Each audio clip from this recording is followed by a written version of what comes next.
leading the revolution of talk radio.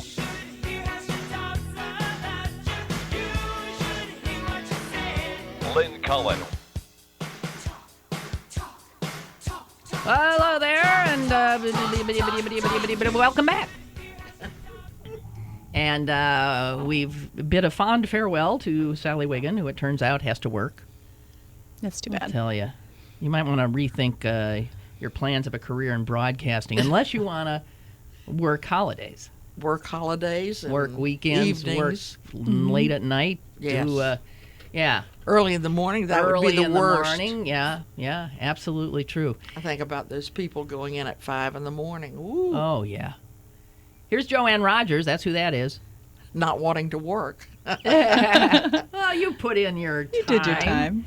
And Kit Ayers, who's still putting in hers. Mm-hmm. Kit sent me, speaking of emails, Kit sent me an interesting thing from the Pitt News yesterday, which made its way into the paper today. I saw that, yeah. And this is about the peregrine falcons that nest atop or on the 40th floor of the Cathedral of Learning. Aha.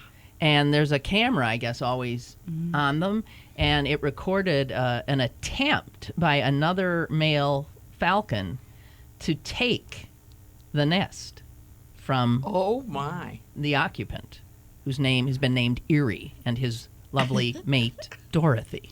Who the hell named them? I'm sorry, but to name a magnificent I know. bird Dorothy. I mean, nothing against Dorothy, but that's just not right. Anyway, so it captured. Is that Sally back? Hi, Sally. Yeah, I decided to come back. I just couldn't restrain myself. Okay. Good. Do you know about the peregrine falcon? Yeah, we did the story last night. It's quite fascinating. Anyway, so this attempt at usurpation of the nest resulted, of course, in a fight, an extraordinary fight caught on video. Mm-hmm. And it lasted, they had about 20 minutes of tape, but when the two birds who were pecking each other, talons each other. I mean, it was a fight to the death. And then they got out of range of the camera, and it was assumed that the winner had been, in fact, the owner of the nest, Erie, and his lovely wife, Dorothy, who had been cheering from the sidelines during the fight. And because the other guy never came, they didn't find. Well, they're sandblasting the cathedral, Yes. making it pretty again. Yeah. And the workers came upon the decomposing body of a nearly headless, nearly decapitated peregrine falcon. Uh-oh. And that was the falcon that had tried to take the nest. So Erie killed it. He did. Killed it. Almost took Wow. its head off. And the falcon that was dead had a band on him. And big shock. It's from Cleveland. Wouldn't you know? Right. Wouldn't you know? Some jerk from Cleveland. Now, Go ahead, Sally. I'm trying to. I love that usurpation. What a great word. Well, you know what? What's amazing, Sally, is that is not the first time in this show that I have used that word. You mean today? Yes. Who are you after? Well, I'm not after anybody. But I'm saying, are you thinking a lot about usurping something? No, I'm not. What I had done is an oral rendition of the Declaration of Independence in which they use the word usurpation, I believe, Usurpation. twice. And what was that awful word that you had such a hard time with? Oh, man, there's more than... Magnanimity. Magnanimity. Magnanimous. Magnanimity. Magnanimity. Isn't it? Magnanimity. That's the state of being magnanimous, right? Yeah. Yes. That's easy. Would you think, do peregrines mate for life? That's the question. I know some eagles do and geese do. I think they must. I think they must too. They've raised 44 chicks. Well, he was, the one that the poor peregrine from Cleveland. He was almost decapitated. Yeah. Yes. And he was 3 years old and Erie's 8, which must be getting up there in 8 years. I would think so, yeah. Although birds live a long time, big birds. Anyway, Erie's, he's king of the roost. Wow. And I think it's a great story. What did I hear recently about bald eagles? That they're no longer endangered. As a matter of fact, we can start killing them exactly. again. That's right. Let's shoot not. the nation symbol. Let's shoot. I want you to go out there on this 4th of July and shoot yourself a bald eagle. Do you know where, like, one of the states that has most of them is Wisconsin. Why would that be? I saw a listing of how many known nesting pairs of bald eagles per state. The only state that doesn't have them is Alaska. And Alaska doesn't have them? No, and I would imagine maybe Hawaii. Well, they just But I haven't don't gotten know. around. But They didn't Wisconsin find has out like yet. over 1,000 nesting pairs. Well, maybe all those lakes. There's a lot of food there. Maybe. Yeah, there's a fishing eagle. It's not it's not like a golden eagle. It's a fishing eagle. What does a golden eat? Does it eat other birds? Other birds, rodents, prairie dogs. I think that damn hawk that sits over my house ate my frog. Oh no, your frog's gone. You know Oh, what? that's I love the sad. hawks, though. I do love the I hawks. loved my Did you know frog. I saw turkey vultures? Oh, we saw 10 turkey vultures in a herd or a. I Whatever. don't Flock, think vultures are in a herd. Well, they were on the beach. Flock of them. You know what? flock. They Even are when they're walking magnificent. around? They're magnificent animals. They're Yeah, big. they're huge. They Yeah, went to they're the huge. beach. Yes. They were at my house. Oh my! I must have something. I mean, there was something dead. Something died. Yeah, something. It was a groundhog. Only Emma didn't kill this one. A car did. I was gonna bring up your marauding dogs, but Well, did you guys know that a piece of dark chocolate, as small as like a little square from one of those, like a Hershey bar or something, Helps your blood pressure, doesn't helps it? your blood pressure? And they absolutely know it now. Substantial enough change, a daily dose of dark chocolate. But then you mustn't eat too much. Well, they just say just 6 grams Yes. can reduce cardiovascular disease risk. There you have it. Oh my goodness. They say there's mounting evidence, the latest from Germany, and they say that's like 1.5 chocolate kisses. Exactly. Well, who But it can has eat to be just dark 1.5? chocolate, right? It has to be dark chocolate. That's why I was given a gift when I got home from the hospital after my heart attack of a from a healthcare worker who brought me a little thing of Chocolate. kisses. kisses. Chocolate kisses. The Well, you just have the to think dark about that. chocolate Dark chocolate kisses. often comes in heart-shaped boxes. aha. Isn't that interesting? Yes. Aye. Well, so do you know today also is there's a commemoration going on other than the 4th of July in Roswell, New Mexico? for the Yeah, for the ETs, alien yeah. invasion of 1947. Now, do you know about that? Sally, are you still there? Yeah, I'm there. Wait. Do you, Roswell, New Mexico. I'll give you a quick reminder of what happened there.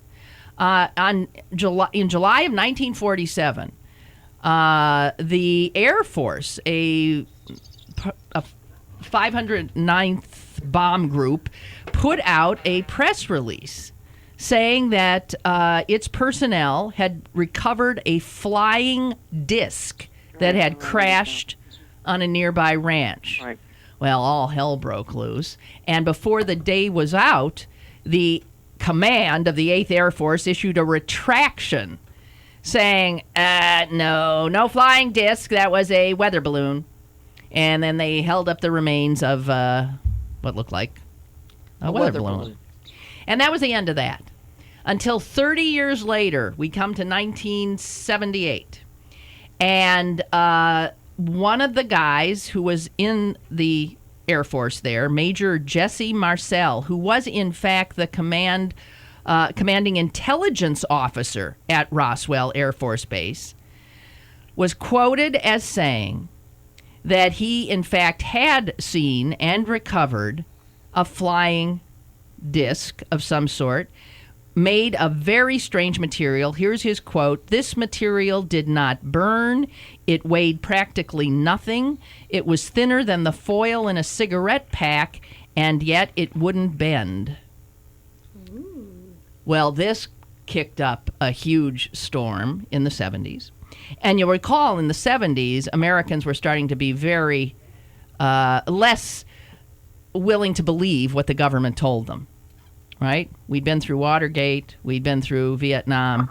And so the Air Force did an internal inquiry and came out with a report in 1995 in which the Office of the Secretary of the Air Force issued a report which concluded that the recovered debris was part, actually, of a secret testing program called Project Mogul. Now here, the plot thickens. Gone to the weather balloon, so they were lying.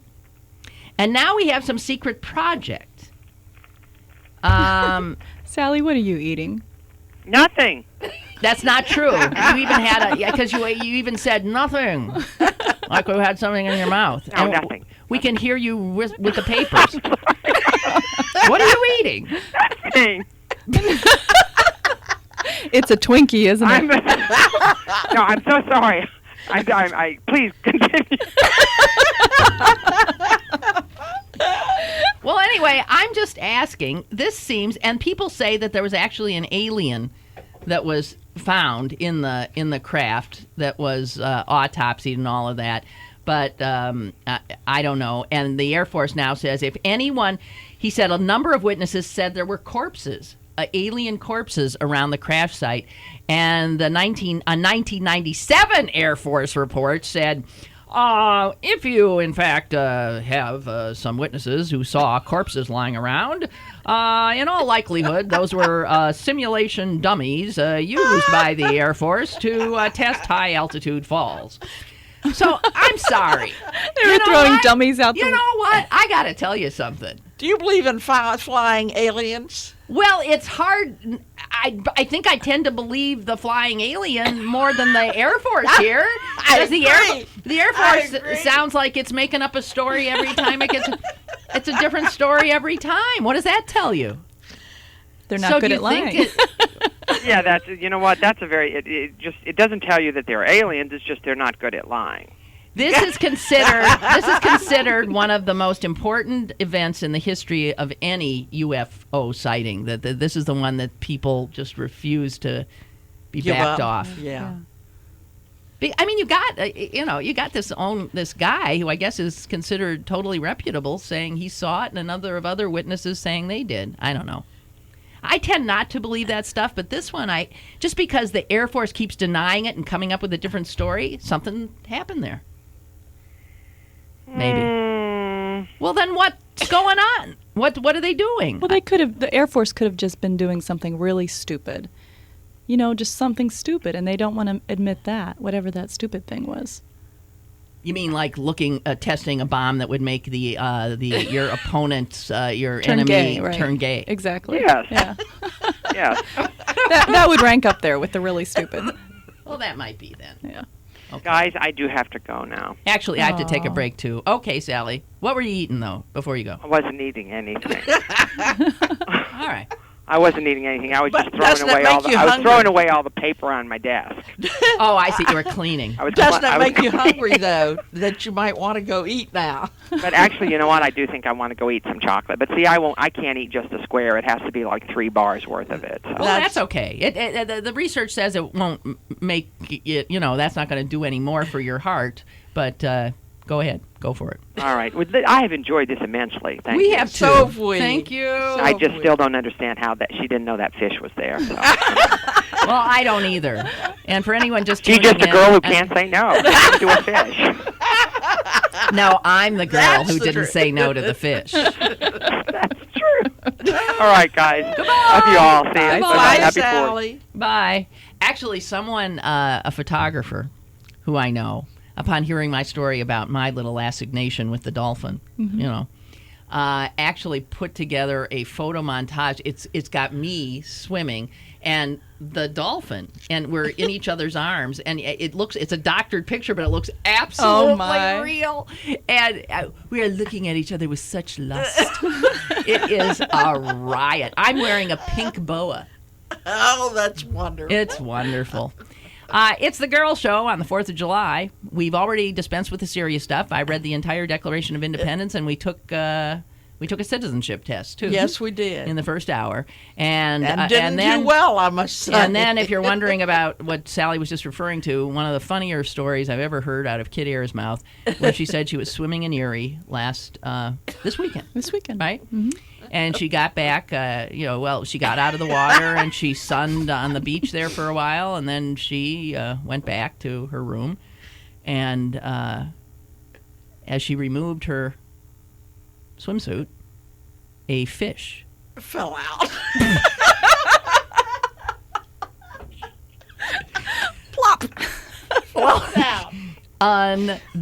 Jumped out. Yeah. Poor Jumped guy. out. Oh, man. So anyway, we'll get a break in here and be right back at you.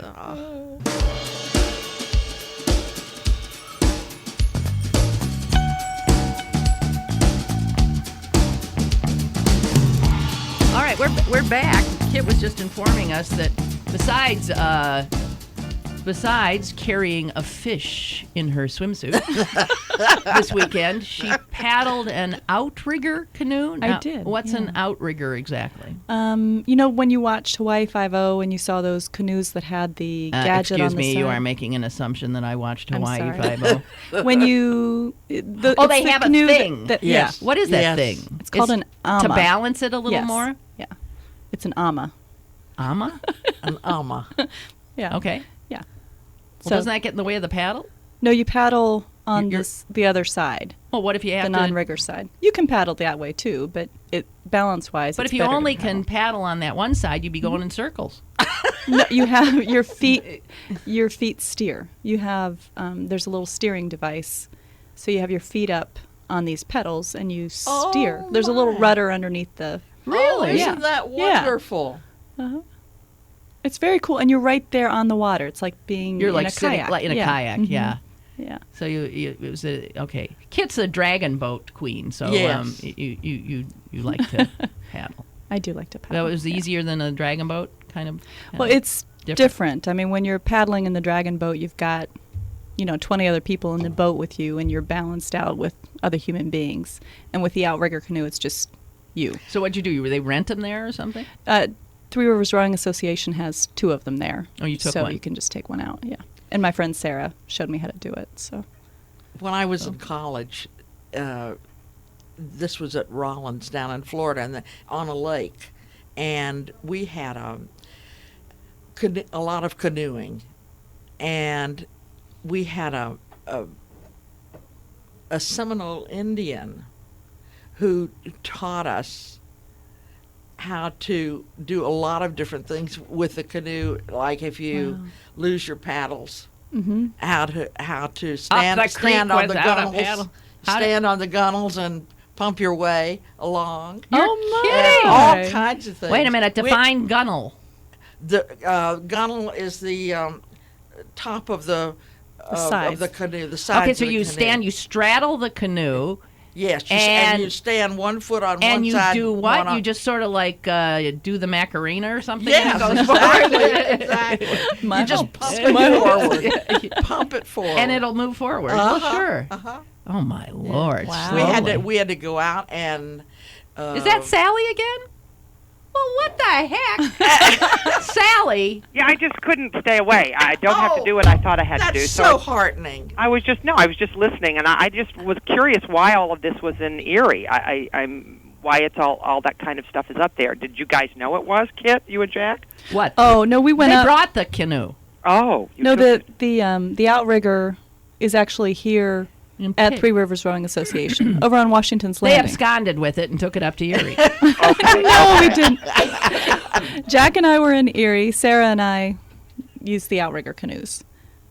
So 2 different Back here. experiences. Back Yeah. Oh. Yeah. And Joanne was talking about the old college days back in Florida, where an old Seminole Indian showed her how to get the canoe to go forward if you lost your paddle. Now, did you ever wonder whether that man was making all the young co-eds do that just so he could watch young women standing there I never pumping thought, their bodies never back thought and about forth? it at No? all. Okay. Never thought of it. But we had to go out and let's see, what did they call it? When you and turn the canoe over, Yeah, overturn it. overturn the canoe, and Or then swamp we it had to or get something. it back. Yeah, you had to write it. Write it, and then come back on with the not using paddles. Okay. So it was fun. That's It great, was yeah. fun. It was Aren't a there little lo- I more mean- athletic, maybe. Aren't there lots of lakes in the Orlando area where you went to college? Indeed, and the school was on a lake, so Oh, that's right. It is. yes. It's beautiful. It's a beautiful area. Have you guys ever been there? Lynn? No, but I've heard it's absolutely gorgeous. It's It gorgeous. really It's is a gorgeous gorgeous. school. Yeah. Any leaping Tis, sturgeons? tis. Oh, I No, hope actually, not. they're on the Swanee River. Oh, really? Yeah, Ah, that's where well, they that's sort of North Florida, South Georgia. So they're not out in the ocean; they're in a river. are. They're in a river. Oh, wow. Well, no wonder people get hit. Leaping sturgeon have Way injured down upon the Swanee River, far, far away. There's where my heart is yearning ever. There's where the leaping fish play. This has been a musical fourth for you guys. Yes. Okay. Anyway, leaping sturgeon have injured a woman on a jet ski this year and a girl whose leg was shattered when one of the giant fish jumped aboard her boat. Well, what are they going to do? What are they going to do? They sound like deer on the highway. You know? Oh, that's right. That is what it is. It's a good thing that wasn't what. And what happens is, see, if a boat's going like 30 miles an hour, the fish jumps up and collides with somebody who might be standing up in the boat, smacks them in the face or the upper chest, which See, maybe it was a leaping baby fish. it universally knocks them unconscious. If it knocks them into the water, they drown. There's been 3 deaths. Oh, because they're unconscious. Yes. Everybody should wear a PFD when they're on the water. But the guy says they're as sweet as they can be. They have no teeth. They have no temper. They only have this pressing urge to jump. To leap. To leap. Leap. Well, you know what? I aren't sturgeon? Don't the sturgeon in the Russian area? Isn't that where caviar comes from? I think Yes, so. I believe that is where roe. I believe that's yes. so. Sturgeon eggs. Yeah. so that's these little leaping sturgeon eggs would be do like all Mexican jumping sturgeons beans. produce caviar? I doubt it, but I mean they all have eggs, so maybe the idea of eating fish eggs to me has always been so disgusting, and I think they taste Delicious. horrible. Delicious. And then you know what? The little they Caviar's good. pop in your mouth. They pop in your mouth, which is even more disgusting. Oh, you don't like it's that? I love good. that. I have to love say- it. I have Because, to I mean, say, if you know something what? like candy came out, that'd be fine. But what comes out is this fishy stuff. Yes. Well, you eat regular eggs. But I love and you it. eat fish. But regular eggs don't taste like fish. But No. fish tastes like fish, and What you do like you, fish. what, you know what? What do fish taste like? Fish. You know what? I have to go again. I can't Oh, believe I'm you doing this. listen. This is like, you know what? This is what I do with like this is what I used to do with my boyfriends, is keep calling them to apologize, even if they'll like me better. Okay. Well, Anyway. I'm telling you right now, if you leave this time, you stay gone. No, I am going to be gone. I am going to be gone. What I called in to say was this, and you guys can chew on this. When you talked about on the job, I don't know if Kit remembers it, but on the job, they have a lot of on-air people who do on the jobs now in this market and others. But Lynn was one of the first, and it was brilliant, and it was you know what, it got her noticed all over the country. She did the most amazing things, and some of them were funny, and some of them are heartwarming, and some of them really illuminated professions or vocations that wouldn't have if she hadn't have gone there. So it just actually made me very nostalgic, just like Oklahoma. Yeah. It made me nostalgic Yes. because she and her producer Jody Doherty were just fabulous. They were an amazing team. I ended up with a dog because of one of her on the jobs at the Humane Society, at the Animal Rescue League. Remember? Oh my God. Remember Miho? That's how you got Miho. That's how I got Miho, was because of you. Ah. Anyway, I just wanted, you know what? I wanted to thank say you. That was so before sweet. I wanted to say that it was just great. So I Thank have you. to hang up now. You guys can. She Bye. can remember some of her amazing on the All right. jobs. Thank you. All right. Take care, Bye, guys. Sam. Love you. Bye. Bye. Bye-bye. Now that's weird too, because who would think of that? And just yesterday, I happened to think of the fact that right after I came here, TV Guide featured me in a story, and I remember thinking, I can't believe this. I came here and I get featured, and it was because Oh, because of the on the the job on the piece. job. Yes. And there Well, it that's was a great. story about reporters who were doing humorous, stuff or something like that. I don't know. But yeah, it was amazing. I got myself into all kinds of interesting stuff with that. It was fun. Ah. The old days. 412-333-1360. That's a phone number which nobody's using. Next to nobody except Sally, who's not allowed to use it anymore today. I'm Lynn Cullen along with my friends, Joanne Rogers and Kit Ayers. And I think we've worn ourselves out a little bit. I feel like I think I laugh so much I'm spent. Oh, I'm raring to go still. All right, well, that's good because we got 24 minutes left. I'm Lynn Cullen along with my buddies, and this is AM News Talk 1360. All right, we're back. Do any of you, I realize that I cut some stuff out of the paper, and I pretty much brought up everything I thought I was going to. So I have my favorite letter to the editor today. This will get us into slightly serious territory. Oh, you've got about something? the outrage? You mean the Libby outrage? Yeah, but this is from the New York Times. No. Yes, it is Libby outrage, as a matter of fact. Oh, good. And here it is. This is a letter from David Dow of Houston, Texas. He writes, when George W. Bush was governor of Texas, he presided over more than 150 executions. In more than one-third of the cases, lawyers representing condemned inmates asked the then Governor Bush for a commutation of sentence so that the inmates would serve their lives in prison rather than face death. Some of these inmates had been represented by lawyers who slept during their trials. Some were mentally retarded. Some were juveniles at the time they committed the crime for which they were sentenced to death. In every case, Governor Bush refused to commute their sentences, saying that the inmates had had full access to the judicial system. Louis Libby had the best lawyers money can buy. His crime cannot be attributed to youth or retardation. He has expressed no remorse whatsoever for lying to a grand jury or participating in the administration's effort to mislead the American people. President Bush's commutation of Mr. Libby's sentence is certainly legal, but it just as surely offends the fundamental constitutional value of equality. Because President Bush signed a commutation, a rich and powerful man will spend not one day in prison, while 57 poor and poorly connected human beings died because Governor Bush refused to lift a pen for them. That's it, in a nutshell. It's unbelievable. Mm-hmm. It's unbelievable. Think of all the people that he signed death warrants for. And I'm thinking not just Texas, but all our soldiers over there and all in that war that needn't have happened. It's unbelievable. Well, here's Claire. Hi, Claire.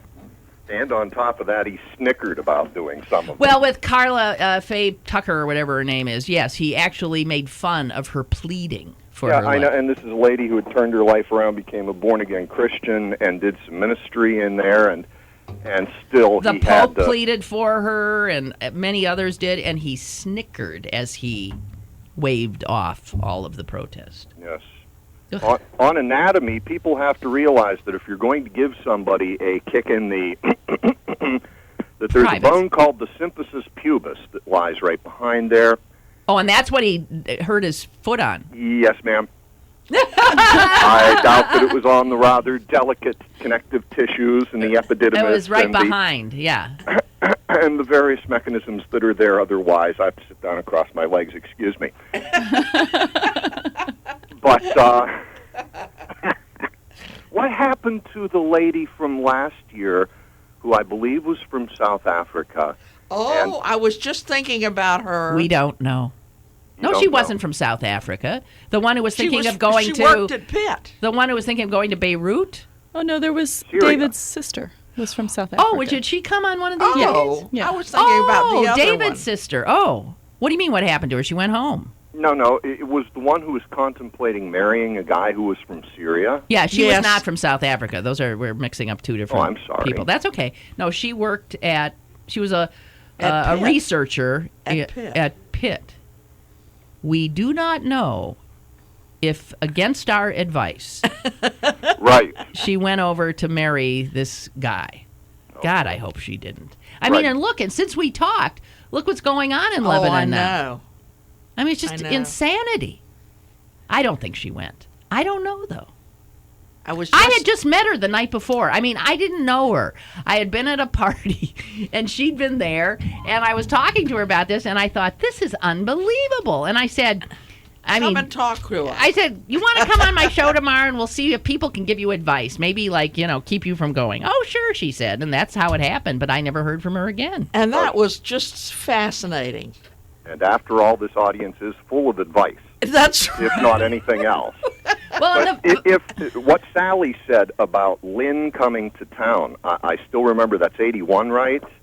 Yes, it was January of 81 I first was on TV. Yeah, I remember I'm living down Swissvale at the time, and I see this sort of slender, tall young lady with a flip of a hairdo and this Midwestern accent. Hey, watch it. And she just had this knack for not taking the medium she was into seriously. She'd sort of poke it in the ribs every once in a while with her elbow. Yeah. And I thought that gave her street credibility, to use the modern parlance. And went on the radio the next day and said, hey, how about this new person in town? Oh, you had your radio show then, and you really? Oh, yes. Well, thank you, Claire. Yeah, I was giving you advance publicity way back then. Thank you. I'll see what comes around goes around. Yeah, it works out that way. Isn't that wonderful? But you ladies put such a lovely smile on our faces. However, make sure to explain yourselves while you're laughing so much. We don't want some observer to come along and wonder what the reason is and measure you for a rubber room.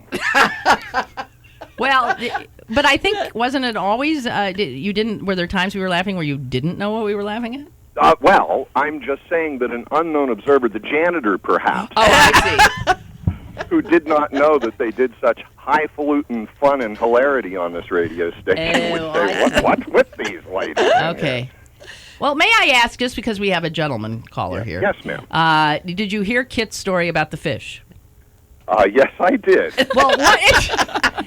You think it was a leaping sturgeon? What do you make of the fact that she did not? I thought that fingerling remark was a little out of line. Well, what do you make of the fact that she wouldn't feel that fish?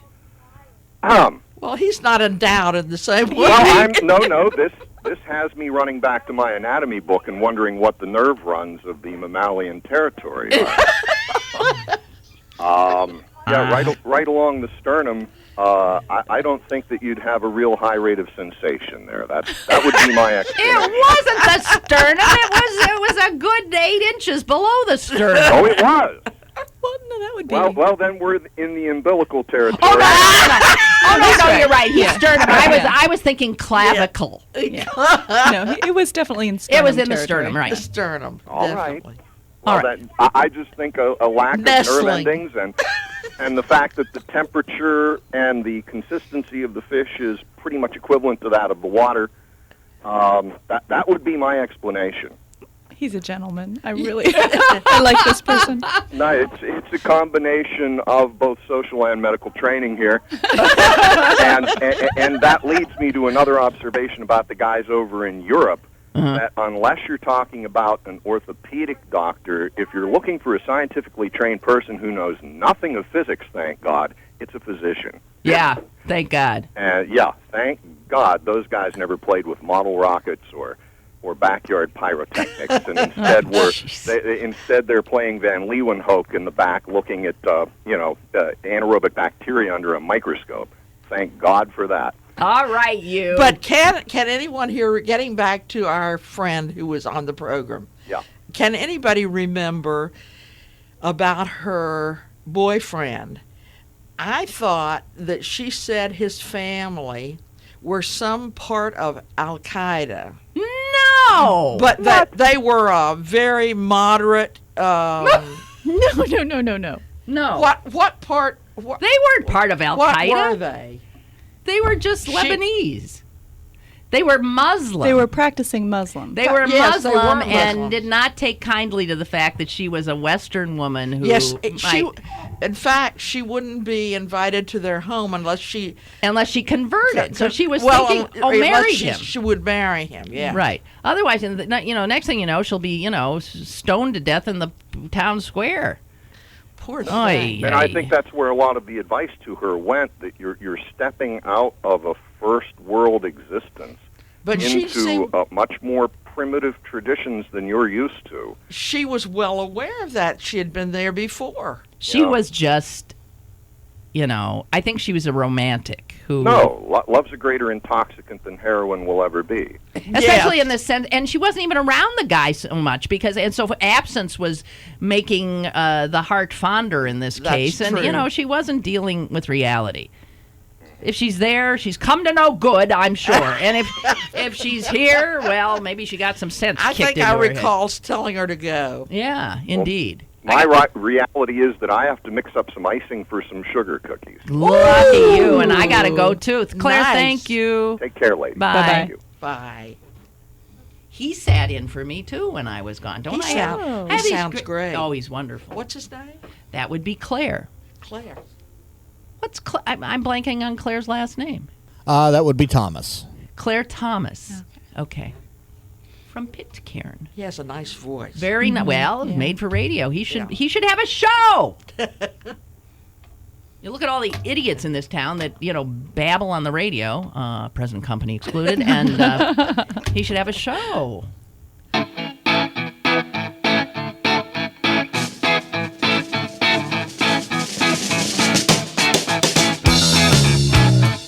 All right, well, Joanne just brought my attention to this piece that's in the health and science section. This is the science part of the Post-Gazette today, about how the land is, what'd you say, floating, essentially, of the Earth, is floating. It's floating? Well, Heats crust. And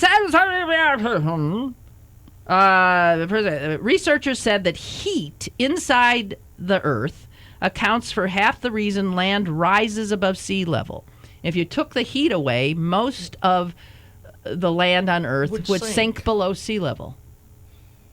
And the hotter, the more you're being pushed up. Interestingly enough, Pittsburgh's sitting on some of the coldest land that has cooled. I noticed all the way down the... all the way to Florida, but that's yeah. because this is older. I guess it's older elevation that has. What do I know? I'm just knows? It BSing. I must don't have a be. clue. Must be. But I mean, yeah, it gets hot down there. If you were to try to dig your way to China and all that stuff, you'd encounter some heat. That's right. Maybe that's hell down there. Yeah, right. I'm sorry. Oh, you always think about going down to hell. I know, down to hell. As a matter of fact, when I got my crutch, after my surgery. Oh, you didn't pick me up. They were telling me, now, when you're going down a step, you take your bad foot and go first. The bad foot goes down. When you're walking up steps, you take your good foot and go up. I said, well, how? I'm still groggy from that. Yeah, okay. Yeah. Here's how you remember it, said the nurse. Bad, you're going to hell. Oh, You're my. going down. Oh. And I cannot tell you how often now, and I'm walking up or down a flight of steps, and the first thing I do before the first step is, down, I'm going to hell. Up, I'm going to heaven. The good foot is going good to foot heaven. is going The to bad heaven. foot is going to hell. Oh, wow. It worked, though. I mean, because and you can see. I mean, it does work in that I can see that my bad foot is the one to go. yes. It works better that way. Whatever. Anyway, my bad foot. I don't have a bad foot. It's a knee or something. Knee, yeah. It's a knee. And if all goes well, the surgeon will finally rid me of the crutch. But you'll keep Next up with week. your physical therapy for Oh yeah, weeks that'll on then end? Yeah. start in earnest. Mhm. You go to physical therapy and there's all these poor, people, post-op people, and they torture them in there. And a lot of them are old people. You hear these old people like, oh. Joanne loved her physical therapy after. Didn't you It's love tough. it? Yes, Yeah, I yeah. did. But Did it you? was different. It wasn't, it wasn't that kind of, it wasn't joint physical therapy. Yeah, well, what do I they think do with that's- cardio stuff, huh? With the cardio stuff, Yeah. it's just, They want like you to what move. You've always Yeah. done movements and things. that You got used to. So. My mother had physical therapy after her stroke, and she finally just hit a point where she said, I'm not going. Because it got boring, or because No, it got just It's unpleasant. tortured. Yeah. It And is she did not want to be tortured anymore. And it's amazing the ways they come up to torture you. I mean, what they come up with. You know, all of a sudden one of them will start putting tape on the floor. And I'll think, uh-oh, what's that?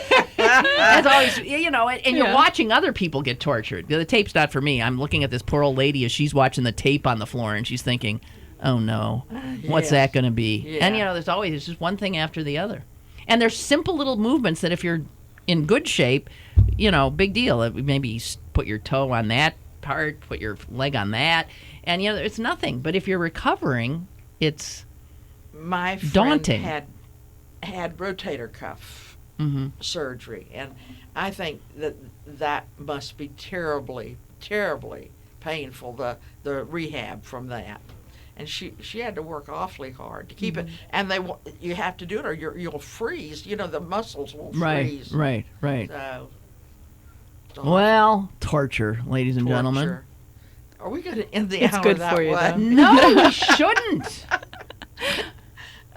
Maybe we can bring this back to the Declaration of Independence somehow. Let me read something else. Like what? Do you know who? Let's read the names of the men who signed the Declaration of Very Independence. Excellent. Good. Representing New Hampshire, Josiah Bartlett, William Whipple, and Matthew Thornton. Representing the Massachusetts Bay, John Hancock, Samuel Adams, John Adams, Robert Treat Payne, Elbridge Gerry. Is it Jerry or Gary? Gerrymandering. Rhode Island, representing Rhode Island, Stephen Hopkins, William Ellery. Representing Connecticut, Roger Sherman, Samuel Huntington, William Williams, and Oliver Wolcott. Representing New York, William Floyd, Philip Livingston, Francis Lewis, and Lewis Morris. Francis. Okay. Yes, did I say Francis? Representing Pennsylvania, get this, we had more people there than anybody. Representing Pennsylvania, Robert Morris, Benjamin Rush, Benjamin Franklin, John Morton, George Clymer, James Smith, George Taylor, James Wilson, George Ross. We had like twice as many as anybody. Representing Delaware, Caesar Rodney, George Reed, and Thomas McCain. Representing Georgia, Button? You gotta be kidding me. What a name. Listen to Bubba this. baby. No, but this is better. Button Gwinnett. Wow. Have you Button ever heard Gwinnett? of him? Never. How do you spell Gwinnett? Never. Gwinnett. Yes, that's a county down in Button is it? Gwinnett, County. Okay. Lyman Hall, and George Walton. Representing Maryland, Samuel Chase, William Paca, Thomas Stone, Charles Carroll. Virginia, represented by George White, Richard Henry Lee, Thomas Jefferson, Benjamin Harrison, Thomas Nelson Jr., Francis Lightfoot Lee, Carter Braxton. Representing North Carolina, William Hooper, Joseph Hughes, John Penn. Representing South Carolina, Edward Rutledge, Thomas Hayward Jr., Thomas Lynch Jr., and Arthur Middleton. And representing New Jersey, Richard Stockton, J.N.O. Witherspoon, Francis Hopkinson, John Hart, and Abraham Clark. And let's say Thank hooray you. for Yep, the and red, Thank white, you to blue. those brave gentlemen. Those are the signers of the Declaration of Independence, signed actually on June 7th.